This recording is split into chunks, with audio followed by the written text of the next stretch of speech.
Trump loses his touch with the markets as coronavirus threat grows. Trump loses his touch with the markets as coronavirus threat grows.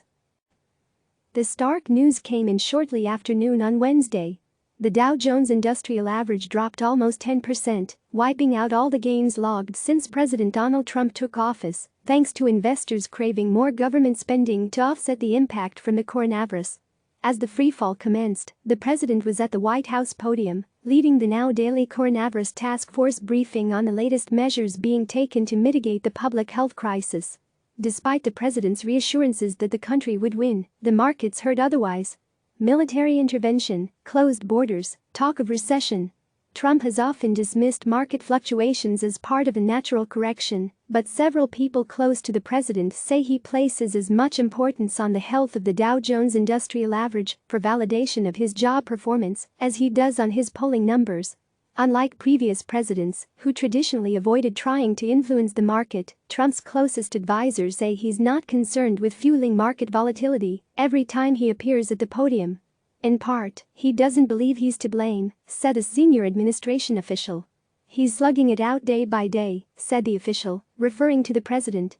Virtually nobody saw this coming. As the stock market churned this week, Trump has turned to advisors both inside and outside the White House, looking for reassurance that his administration's response to the crisis was not driving the sell-off.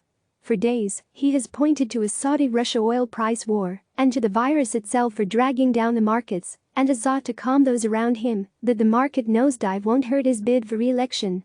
Trump is publicly and privately telling his advisors that the markets will inevitably bounce back, according to the official.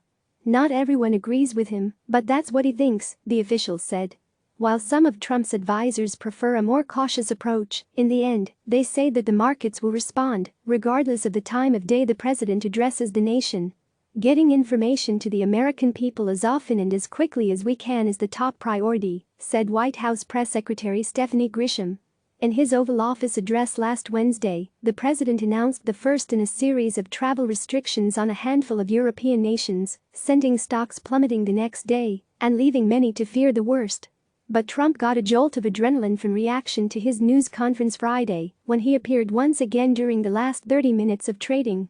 After the Dow closed up nearly 2,000 points, he gloated to the media on Saturday and autographed a chart that displayed the upward move. Trump was doubly ebullient on Sunday in toasting an emergency rate cut by the Federal Reserve, which was announced just moments before he appeared before cameras. He pronounced himself very happy with the Fed's action and predicted a rapid economic bounce back once the pandemic subsided. On Monday, Trump was back before cameras at 3:21 p.m., roughly the same time he had spoken on Friday. But the markets couldn't be tamed. His announcement of stringent new social distancing guidelines failed to reverse the day's brutal plunge of nearly 3,000 points in the day. The president struck a more sober tone about the coronavirus threat and the scale of fiscal response it requires to protect the economy when he spoke in the Brady press briefing room just before noon on Tuesday. The market was up as he began speaking, and the president made clear he enjoyed reviews of his increasingly serious posture. "I've seen that people actually liked it," he said. The Dow rose more than 1,000 points on Tuesday. And so on Wednesday, he took to the White House podium at midday once again. This time he received no positive market feedback, even though the administration has begun marshalling federal resources with the urgency investors had yearned for. "We all know it's going to be a horrible second quarter, but he feels we'll get through this and the market will snap back," the senior administration official said. "Doesn't matter the time of day he gets out and addresses the country. The market's gonna do what the market's gonna do." Click subscribe to receive the latest news.